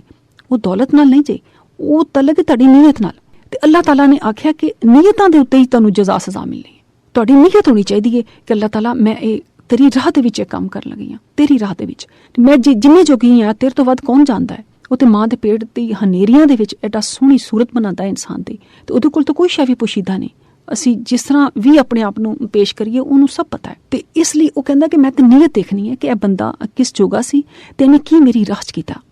ਤੇ ਕਿੰਨੇ ਕੁ ਇਹਦੇ ਵਸਾਇਲ ਸਨ, ਤੇ ਉਹਦੇ ਚੋਂ ਕਿੰਨੇ ਕੁ ਇਹਨੇ ਖਾਲਿਸਤਨ ਮੇਰੀ ਮੁਹੱਬਤ ਦੇ ਵਿੱਚ ਔਰ ਵਕਤ ਦਿੱਤਾ ਔਰ ਵਸਾਇਲ ਦਿੱਤੇ ਔਰ ਆਪਣੀ ਔਲਾਦ ਦੇ ਬਾਰੇ ਦੇ ਵਿੱਚ ਜਿਹੜੇ ਫੈਸਲੇ ਕੀਤੇ ਨੇ ਉਹ ਸਿਰਫ ਉਹਨਾਂ ਦੀ ਮੁਹੱਬਤ 'ਚ ਅੰਨੇ ਹੋ ਕੇ ਨਹੀਂ ਕੀਤੇ, ਲੇਕਿਨ ਇਹਨੇ ਇਹ ਦੇਖਿਆ ਕਿ ਕੁਰਾਨ ਕੀ ਕਹਿੰਦਾ ਹੈ, ਅੱਲਾਹ ਦਾ ਕੀ ਹੁਕਮ ਹੈ। ਤੇ ਕਹਿੰਦੇ ਨੇ ਕਿ ਬਹੁਤੇ ਜਿਹੜੇ ਬੰਦਾ ਗੁਨਾਹ ਕਰਦਾ ਹੈ ਨਾ ਉਹ ਜਾਂ ਤੇ ਔਲਾਦ ਦੀ ਮੁਹੱਬਤ 'ਚ ਕਰਦਾ ਹੈ ਤੇ ਜਾਂ ਮਾਲ ਦੀ ਮੁਹੱਬਤ 'ਚ ਕਰਦਾ ਹੈ। ਤੇ ਜਿਹੜੇ ਔਲਾਦ ਦੀ ਮੁਹੱਬਤ 'ਚ ਗੁਨਾਹ ਹੁੰਦੇ ਨਾ ਉਹ ਬੜੇ ਹੀ ਡੂਡੇ ਹੁੰਦੇ ਨੇ, ਕਿਉਂਕਿ ਫਿਰ ਉਹਦਾ ਔਲਾਦ ਨੂੰ ਵੀ ਕੋਈ ਫਾਇਦਾ ਨਹੀਂ ਹੁੰਦਾ, ਕਿਉਂਕਿ ਔਲਾਦ ਜਿਹੜੀ ਹੈ ਉਹ ਉਸ ਜ਼ਿੰਦਗੀ ਦੀ ਆਦੀ ਹੋ ਜਾਂਦੀ ਹੈ ਜਿਹੜੇ ਦੇ ਵਾਲਿदैन ਬਹੁਤ ਆਲਾ ਉਹਨਾਂ ਨੂੰ ਦੇਣਾ ਚਾਹੁੰਦੇ ਨੇ। ਫਿਰ ਜਦੋਂ ਉਹਨਾਂ ਦੇ ਮਰਨ ਤੋਂ ਬਾਅਦ ਕੋਈ ਬੁਰੇ ਹਾਲਾਤ ਹੁੰਦੇ ਨੇ ਤੇ ਉਹਨਾਂ ਨੂੰ ਇਹ ਨਹੀਂ ਪਤਾ ਲੱਗਦਾ ਕਿ ਉੱਠ ਕੇ ਗਲਾਸ 'ਚ ਪਾਣੀ ਕਿਸ ਤਰ੍ਹਾਂ ਪੀਣਾ ਹੈ। ਤੇ ਕਿਉਂਕਿ ਜਿਹੜੇ ਦੋ ਤਰ੍ਹਾਂ ਦੇ ਨੁਮਾਇਆਂ ਲੋਕ ਅਸੀਂ ਮੁਆਸ਼ਰੇ 'ਚ ਦੇਖਦੇ ਹਾਂ, ਇੱਕ ਪੈਰਾਸ਼ੂਟਰ ਹੁੰਦੇ ਨੇ ਤੇ ਇੱਕ ਗ੍ਰਾਸ ਰੂਟਰ ਹੁੰਦੇ ਨੇ। ਪੈਰਾਸ਼ੂਟਰ ਜਿਹੜੇ ਹੁੰਦੇ ਨੇ ਉਹ ਉੱਤੋਂ ਦੇ ਥੱਲੇ ਹੁੰਦੇ ਨੇ, ਯਾਨੀ ਅਮੀਰਾਂ ਦੇ ਬੱਚੇ, ਬਹੁਤ ਰਿਚ ਕਲਾਸ, ਲੀਡ ਕਲਾਸ, ਤੇ ਜਿਹੜੇ ਗ੍ਰਾਸ ਰੂਟਰ ਹੁੰਦੇ ਨੇ ਉਹ ਥੱਲੋਂ ਦੇ ਉੱਤੇ ਜਾਂਦੇ, ਤੇ ਜਿਹੜੇ ਦਰਮਿਆਨ 'ਚ ਬੱਚੇ ਹੁੰਦੇ ਨੇ ਜਿਹੜੇ ਗ੍ਰਾਸ ਰੂਟਰ ਹੁੰਦੇ ਨੇ ਉਹਨਾਂ ਨੇ ਬੁਲੰਦੀ ਵੱਲ ਜਾਣਾ ਹੁੰਦਾ ਹੈ। ਗਰੀਬਾਂ ਦੇ ਬੱਚੇ ਜਾਂ ਮੀਡੀਓਕਰਸ ਜਿਹੜੇ ਨਾਰਮਲ ਫੈਮਿਲੀ ਦੇ ਬੱਚੇ ਹੁੰਦੇ ਨੇ ਉਹਨਾਂ ਨੇ ਆਪਣੀ ਮਿਹਨਤ ਔਰ ਜਦੋਜਹਿਦ ਦੇ ਨਾਲ ਉੱਤੇ ਨੂੰ ਜਾਣਾ ਹੁੰਦਾ ਹੈ। ਤੇ ਜਿਹੜੇ ਪਹਿਲੇ ਹੀ ਪੀਕ ਤੇ ਖੜੇ ਨੇ ਉਹਨਾਂ ਦੇ ਦੋ ਹੀ ਮਸਲੇ ਹੁੰਦੇ ਨੇ, ਜਾਂ ਤੇ ਆਪਣੀ ਪੀਕ ਨੂੰ ਜਾਂ ਆਪਣੀ ਬੁਲੰਦੀ ਨੂੰ ਕਾਇਮ ਰੱਖਣ। ਉਹ ਕਾਇਮ ਕਿਸ ਤਰ੍ਹਾਂ ਰੱਖਣਗੇ? ਜਦ ਤੱਕ ਉਹਨਾਂ ਕੋਲ ਕਾਇਮ ਰੱਖਣ ਵਾਸਤੇ ਕੋਈ ਸੋਲਿਡ, ਕੋਈ ਮਜ਼ਬੂਤ ਅਸੂਲ ਨਹੀਂ ਹੋਣਗੇ, ਕੁਰਾਨ ਪਾਕ ਦੀ ਸਹੀ ਤਾਲੀਮ ਨਹੀਂ ਹੋਏਗੀ, ਜ਼ਕਾਤ ਨਹੀਂ ਆਪਣੇ ਮਾਲ ਚੋਂ ਦੇਣਗੇ, ਆਪਣੇ ਮਤਹਿਤਾਂ ਦੇ ਨਾਲ ਚੰਗਾ ਸਲੂਕ ਨਹੀਂ ਕਰਨਗੇ, ਆਪਣੀ ਬੀਵੀਆਂ ਦੇ ਹਕੂਕ ਨਹੀਂ ਦੇਣਗੇ, ਆਪਣੀਆਂ ਭੈਣਾਂ ਦੇ ਹਕੂਕ ਨਹੀਂ ਦੇਣਗੇ, ਆਪਣੇ ਵਾਲਿदैन ਨੂੰ ਅੱਛੇ ਤਰੀਕੇ ਨਾਲ ਨਹੀਂ ਉਹਨਾਂ ਨੂੰ ਰੱਖਣਗੇ। ਜਦੋਂ ਦੌਲਤ ਦਾ ਨਸ਼ਾ ਹੋਏ, ਇਕਤਦਾਰ ਦਾ ਨਸ਼ਾ ਹੋਏ, ਤੇ ਇਹ ਸਾਰੀਆਂ ਗੱਲਾਂ ਰੱਬ ਸੋਹਣਾ ਵੇਖਦਾ ਹੈ ਕਿ ਇਹ ਬੰਦਾ ਕੀ ਕਰਦਾ ਹੈ, ਤੇ ਜੋ ਨਹੀਂ ਕਰਦਾ ਤੇ ਉਹ ਤੋਂ ਥੱਲੇ ਡਿੱਗਦਾ ਹੈ। ਤੇ ਉਹ ਲੁਕੇ ਹੁੰਦੇ ਨੇ ਪੈਰਾਸ਼ੂਟਰ। ਤੇ ਜਿਹੜੇ ਗ੍ਰਾਸ ਰੂਟਰ ਹੁੰਦੇ ਨੇ, ਜਿਨ੍ਹਾਂ ਨੇ ਜ਼ਮੀਨ ਚੋਂ ਨਿਕਲ ਕੇ ਉੱਤੇ ਨਿਕਲ ਜਾਣਾ ਹੁੰਦਾ ਹੈ, ਉਹ ਸਾਰੀਆਂ ਚੀਜ਼ਾਂ ਨੂੰ ਵੇਖ ਕੇ ਚੱਲਦੇ ਨੇ ਤੇ ਉਹ ਲਿਹਾਜ਼ਾ ਕਾਇਮ ਜ਼ਿਆਦਾ ਬਿਹਤਰ ਜ਼ਿੰਦਗੀ ਗੁਜ਼ਾਰਦੇ ਨੇ, ਕਿਉਂਕਿ ਉਹ ਹਰ ਇੱਕ ਦੌਰ ਚੋਂ ਨਿਕਲੇ ਹੁੰਦੇ ਨੇ। ਤੇ ਪੈਰਾਸ਼ੂਟਰ ਨੇ ਤੇ ਸਿਰਫ ਆਸਮਾਨ ਹੀ ਵੇਖਿਆ, ਉਹਨੇ ਜ਼ਮੀਨ ਤੇ ਵੇਖੀ ਨਹੀਂ। ਔਰ ਅਗਰ ਜ਼ਮੀਨ ਤੇ ਉਤਰਨ ਦੇ ਉਹਨੂੰ ਵਲਫ ਸਾਰੇ ਨਹੀਂ ਹੁੰਦੇ, ਸਾਰੇ ਅਸੂਲ ਨਹੀਂ ਹੁੰਦੇ, ਔਰ ਇਹਦੇ ਵੀ ਅਸੂਲ ਨਹੀਂ ਹੁੰਦੇ ਕਿ ਮੈਂ ਉੱਤੇ ਕਿਸ ਤਰ੍ਹਾਂ ਕਾਇਮ ਰਹਿ ਸਕਣਾ ਵਾ, ਤੇ ਫਿਰ ਉਹ ਬੜੀਆਂ ਡੂਢੀਆਂ ਚੋਟਾਂ ਉਹਨਾਂ ਨੂੰ ਲੱਗਦੀਆਂ ਨੇ ਜਦੋਂ ਉਹ ਟਿਕਦੇ ਨੇ। ਤੇ ਇਸੇ ਲਈ ਸਾਨੂੰ ਹਰ ਆਪਣੀ ਜ਼ਿੰਦਗੀ ਨੂੰ ਇੱਕ ਗ੍ਰਾਸ ਦੇਣੀ ਚਾਹੀਦੀ ਹੈ, ਇੱਕ ਬੁਨਿਆਦ ਹੋਣੀ ਚਾਹੀਦੀ ਹੈ, ਠੀਕ ਹੈ। ਔਰ ਉਹ ਬੁਨਿਆਦ ਕਿਹੜੀ ਹੋਣੀ ਚਾਹੀਦੀ ਹੈ? ਭਾਵੇਂ ਅਸੀਂ ਪੈਰਾਸ਼ੂਟਰ ਫੈਮਿਲੀ ਚੋਂ ਆ ਜਾਂ ਗ੍ਰਾਸ ਰੂਟਰ ਫੈਮਿਲੀ ਚੋਂ ਆ, ਉਹ ਬੁਨਿਆਦ ਜਿਹੜੀ ਹੈ ਨਾ ਉਹ ਕੁਰਾਨ ਪਾਕ ਦੀ ਤਾਲੀਮਾਤ ਨੇ। ਅਰਬਾਂ ਰੁਪਇਆ ਵੀ ਤੁਹਾਡੇ ਕੋਲ ਹੈ ਤੇ ਤੁਸੀਂ ਕੁਰਾਨ ਦੀ ਤਾਲੀਮਾਤ ਨੂੰ ਨਜ਼ਰਅੰਦਾਜ਼ ਮਤ ਕਰੋ। ਆਪਣੀ ਔਲਾਦ ਦੇ ਸਿਲਸਿਲੇ 'ਚ, ਆਪਣੀਆਂ ਭਰਾਵਾਂ ਦੇ ਸਿਲਸਿਲੇ 'ਚ, ਆਪਣੇ ਵਾਲਿदैन ਦੇ ਸਿਲਸਿਲੇ 'ਚ, ਆਪਣੇ ਮੁਆਸ਼ਰੇ ਔਰ ਕੌਮ ਦੇ ਸਿਲਸਿਲੇ 'ਚ ਅਗਰ ਅੱਲਾਹ ਪਾਕ ਨੇ ਤੁਹਾਨੂੰ ਹੁਕਮਰਾਨੀ ਦਿੱਤੀ ਹੈ ਤਾਂ ਤੁਸੀਂ ਸਾਰੀ ਰਿਆਇਤ ਦੇ ਤੁਸੀਂ ਬਾਪ ਹੋ, ਸਾਰੀ ਰਿਆਇਤ ਦੇ ਤੁਸੀਂ ਬਾਦਸ਼ਾਹ ਹੋ, ਤੁਸੀਂ ਉਹਨਾਂ ਦੇ ਹਕੂਕ ਦਾ ਖਿਆਲ ਕਰਨ ਵਾਲੇ ਹੋ। ਤੇ ਅਗਰ ਤੁਸੀਂ ਗ੍ਰਾਸ ਰੂਟਰ ਹੋ ਤੇ ਫਿਰ ਵੀ ਤੁਹਾਨੂੰ ਇਹ ਹੈ ਕਿ ਤੁਸੀਂ ਜਿੰਨੇ ਜੋਗੇ ਹੈ ਅੱਲਾਹ ਦੀ ਰਾਹ ਦੇ ਵਿੱਚ ਨੇਕ ਕੰਮ ਕਰੋ। ਅੱਲਾਹ ਤਾਲਾ ਸਾਨੂੰ ਤੌਫੀਕ ਦੇ, ਸਾਨੂੰ ਜਿਸ ਹਾਲ 'ਚ ਵੀ ਰੱਖੇ ਬਸ ਆਪਣੇ ਨਾਲ ਵਬਸਤਾ ਰੱਖ। ਲਹੁਮ ਫੀਹਾ ਮਾ ਯਸ਼ਾਊਨ ਖਾਲਿਦੀਨ काना अला रब्बिका वादम मसऊला व यौमा यहशुरुहुम व मा यअबुदूना मिन दूनिल्लाहि फयक़ूलु आ अंतुम अज़लल्तुम इबादी हाउलाए अम हम ज़ल्लुस सबील क़ालू सुब्हानका मा काना यंबगी लना अन नत्तख़िज़ा मिन दूनिका मिन औलिया वलकिन मतअनातहुम व आबाअहुम हत्ता नसू ज़िक्रा व कानू क़ौमन बूरा फ़क़द कज़्ज़बूकुम बिमा तक़ूलूना फमा तस्ततिऊना सरफ़न वला नसरन व मन यस्लिम मिनकुम नुज़िक़हु अज़ाबन कबीरा वमा अरसलना क़ब्लका मिनल मुरसलीना इल्ला इन्नहुम लयाकुलून अत्तआमा व यमशूना फिल अस्वाक़ व जअलना बाज़कुम बिबाज़िन फितना अतस्बिरूना व कान रब्बुका बसीरा। इन्हां विचों इन्हां लई होएगा जो वो चाहणगे। ਇਹ ਮੁਤਕੀਨ ਵਾਸਤੇ ਅੱਲਾਹ ਪਾਕ ਫਰਮਾਉਂਦਾ ਹੈ ਕਿ ਜਿਹੜੇ ਮੁਤਕੀ ਲੋਕ ਨੇ, ਈਮਾਨ ਲਿਆਉਂਦੇ ਨੇ ਕੁਰਾਨ ਦੇ ਉੱਤੇ ਔਰ ਉਹਦੇ ਮੁਤਾਬਿਕ ਜ਼ਿੰਦਗੀ ਗੁਜ਼ਾਰਦੇ, ਤੇ ਉਹਨਾਂ ਵਾਸਤੇ ਉਹ ਹੋਏਗਾ ਜੋ ਉਹ ਚਾਹਣਗੇ। ਹਮੇਸ਼ਾ ਉੱਥੇ ਰਹਿਣ ਵਾਲੇ ਇਹ ਤੁਹਾਡੇ ਰੱਬ ਦੇ ਜ਼ਿੰਮੇ ਵਾਅਦਾ ਹੈ ਤੇ ਜਿਹੜਾ ਕਾਬਲੇ ਦਰਖਾਸਤ ਹੈ। ਔਰ ਜਿਸ ਦਿਨ ਅੱਲਾਹ ਇਹਨਾਂ ਨੂੰ ਤੇ ਇਹਨਾਂ ਦੇ ਜਿਨ੍ਹਾਂ ਦੇ ਉਹ ਅੱਲਾਹ ਦੇ ਸਿਵਾ ਪੁੱਛਦੇ ਨੇ ਜਮਾ ਕਰੇਗਾ, ਫਿਰ ਇਹਨਾਂ ਕੋਲ ਪੁੱਛੇਗਾ ਕਿ ਤੁਸੀਂ ਮੇਰੇ ਇਹਨਾਂ ਬੰਦਿਆਂ ਨੂੰ ਗੁੰਮਰਾਹ ਕੀਤਾ ਜਾਂ ਉਹ ਖੁਦ ਹੀ ਆਪਣੀ ਰਾਹਾਂ ਤੋਂ ਭਟਕ ਗਏ ਸੀ। ਉਹ ਆਖਣਗੇ ਤੂੰ ਪਾ ਕੇ ਸਾਡੇ ਲਾਇਕ ਨਹੀਂ ਸੀ ਕਿ ਅਸੀਂ ਤੇਰੇ ਸਿਵਾ ਕਾਰਸਾਜ਼ ਬਣਾਈਏ, ਲੇਕਿਨ ਤੂੰ ਉਹਨਾਂ ਨੂੰ ਜ਼ਿੰਦਗੀ ਦਾ ਸਮਾਨ ਦਿੱਤਾ ਔਰ ਇਹਨਾਂ ਦੇ ਬਾਪ ਦਾਦਾ ਨੂੰ ਵੀ ਦਿੱਤਾ, ਹੱਤਾ ਕਿ ਉਹ ਤੇਰਾ ਜ਼ਿਕਰ ਹੀ ਭੁੱਲ ਗਏ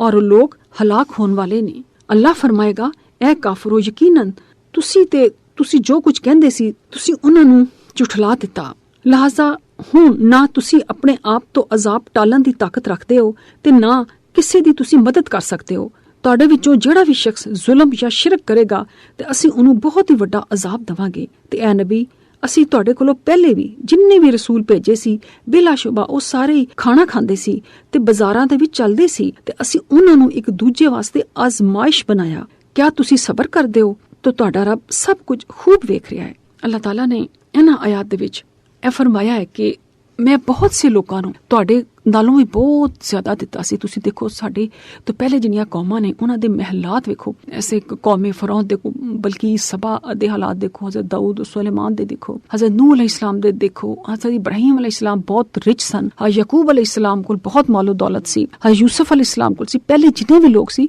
ਸਾਰੇ ਨਬੀ ਹੋਣ ਦੇ ਬਾਵਜੂਦ ਬੜੇ ਰਿਚ ਸੀ ਔਰ ਅੱਲਾਹ ਤਾਲਾ ਕੋਲ ਡਰਨ ਵਾਲੇ ਸੀ। ਤੇ ਜਿਹੜੇ ਲੋਕ ਅੱਲਾਹ ਤਾਲਾ ਕੋਲ ਡਰਨ ਵਾਲੇ ਸੀ ਉਹਨਾਂ ਦੇ ਤੇ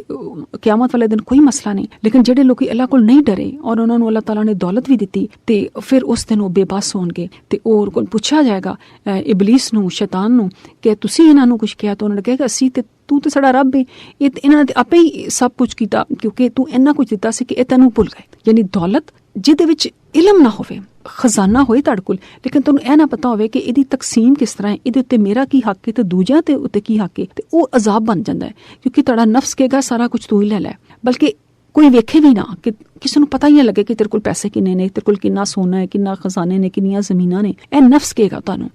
ਬੁਖਲ ਦੀ ਤਾਲੀਮ ਨਫਸ ਦਿੰਦਾ ਹੈ। ਰੂਹ ਕਹੇਗੀ ਨਹੀਂ ਰੱਬ ਸੋਨੇ ਨੇ ਦਿੱਤਾ ਹੈ ਨਾ, ਇਹਨੂੰ ਰੱਬ ਸੋਨੇ ਦੀ ਰਾਹ ਦੇ ਵਿੱਚ ਵੰਡ। ਜ਼ਰੂਰਤਮੰਦਾਂ ਨੂੰ ਵੇਖ, ਆਪਣੇ ਭੈਣ ਭਰਾਵਾਂ ਨੂੰ ਵੇਖ, ਆਪਣੇ ਵਾਲਿदैन ਨੂੰ ਵੇਖ, ਆਪਣੇ ਨੌਕਰਾਂ ਨੂੰ ਵੇਖ ਕਿ ਅੱਲਾਹ ਤਾਲਾ ਨੇ ਨਬੀ ਕਰੀਮ ਸੱਲੱਲਾਹੁ ਅਲੈਹਿ ਵਸੱਲਮ ਨੂੰ ਇਹ ਹੁਕਮ ਦਿੱਤਾ ਕਿ ਤੁਸੀਂ ਇਹਨਾਂ ਨੂੰ ਬੀਵੀਆਂ ਨਾਲ ਚੰਗਾ ਸਲੂਕ ਕਰਨਾ ਔਰ ਆਪਣੇ ਘਰ ਦੇ ਮੁਲਾਜ਼ਮਾਂ ਦੇ ਨਾਲ ਚੰਗਾ ਸਲੂਕ ਕਰਨੇ ਦੀ ਖਸੂਸੀ ਤਾਲੀਮ ਦਿਓ ਕਿਉਂਕਿ ਇੱਕ ਔਰਤ ਹੀ ਤੁਹਾਡਾ ਘਰ ਬਣਾਉਂਦੀ ਹੈ ਤੇ ਇੱਕ ਔਰਤ ਇੱਕ ਘਰ ਉਜਾੜਦੀ ਹੈ। ਜੇ ਤੁਹਾਡੇ ਘਰ ਦੀ ਔਰਤ ਤੁਹਾਡੇ ਕੋਲ ਖੁਸ਼ ਹੈ ਨਾ ਤੇ ਉਹ ਯਕੀਨ ਕਰੋ ਤੁਹਾਨੂੰ ਆਪਣੀ ਜਾਨ ਤੋਂ ਵੱਧ ਟੁੱਟ ਕੇ ਪਿਆਰ ਕਰੇਗੀ ਔਰ ਤੁਹਾਡੀ ਔਲਾਦ ਨੂੰ ਉਸ ਤੋਂ ਵੱਧ ਪਿਆਰ ਕਰੇਗੀ ਕਿਉਂਕਿ ਉਹ ਤੁਹਾਡੇ ਕੋਲ ਖੁਸ਼ ਹੈ, ਉਹਨੂੰ ਕੋਈ ਸ਼ਿਕਵਾ ਨਹੀਂ। ਉਹ ਆਪਣੀ ਜਿਹੜੀਆਂ ਸਾਰੀਆਂ ਤਾਕਤਾਂ ਰੱਬ ਸੋਹਣੇ ਨੇ ਉਹਨੂੰ ਦਿੱਤੀਆਂ ਨੇ ਨਾ, ਉਹ ਤੁਹਾਨੂੰ ਖੁਸ਼ ਕਰਨ 'ਚ ਆਪਣੇ ਖਾਵੰਦ ਲਈ ਤੇ ਆਪਣੇ ਬੱਚੇ ਲਈ ਸਰਫ ਕਰ ਦੇਗੀ। ਤੇ ਇਸ ਲਈ ਅੱਲਾਹ ਤਾਲਾ ਇੱਕ ਗੱਲ ਸਮਝਦਾ ਹੈ ਕਿ ਜਿਹੜੀ ਔਰਤ ਹੈ ਉਹ ਘਰ ਦੀ ਸਰਬਰਾਹ ਹੈ, ਉਹਨੇ ਕੌਮ ਬਣਾਉਣੀ ਹੈ, ਉਹਨੇ ਘਰ ਬਣਾਉਣਾ ਹੈ, ਉਹਨੇ ਮਰਦ ਨੂੰ ਸਕੂਨ ਦਾ ਸਮਾਨ ਮੁਹੱਈਆ ਕਰਨਾ ਹੈ, ਤਸਕੀਨ ਦੇਣੀ ਹੈ, ਉਹਨੇ ਬੱਚਿਆਂ ਦੀ ਪਰਵਰਿਸ਼ ਕਰਨੀ ਹੈ। ਲਿਹਾਜ਼ਾ ਉਹੀ ਅਗਰ ਨਜ਼ਰਅੰਦਾਜ਼ ਹੋਈ ਰਵੇ, ਉਹੀ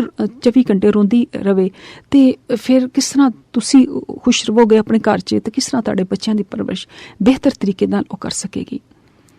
ਤੇ ਅੱਲਾਹ ਤਾਲਾ ਨੇ ਇਹਨਾਂ ਆਇਤ ਦੇ ਵਿੱਚ ਇਹੋ ਗੱਲ ਦੱਸੀ ਹੈ ਕਿ ਤੁਹਾਡੇ ਤੋਂ ਪਹਿਲੇ ਜਿਹੜੇ ਰਸੂਲ ਸਨ ਉਹ ਵੀ ਖਾਣਾ ਖਾਂਦੇ ਸੀ ਤੇ ਬਾਜ਼ਾਰਾਂ 'ਚ ਫਿਰਦੇ ਸੀ ਤੇ ਉਹਨਾਂ ਨੂੰ ਵੀ ਅਸੀਂ ਅਜ਼ਮਾਇਸ਼ਾਂ ਬੜੀਆਂ ਦਿੱਤੀਆਂ ਔਰ ਉਹਨਾਂ ਨੂੰ ਵੀ ਇੱਕ ਦੂਜੇ ਵਾਸਤੇ ਅਜ਼ਮਾਇਸ਼ ਬਣਾਇਆ ਤੇ ਅਗਰ ਤੁਸੀਂ ਸਬਰ ਕਰੋ ਤੁਹਾਡੇ ਉੱਤੇ ਜਿਹੜੇ ਇਹ ਝੂਠ ਬੋਤਾਨ ਲਾਉਂਦੇ ਨੇ ਤਕਲੀਫਾਂ ਦਿੰਦੇ ਨੇ ਤੇ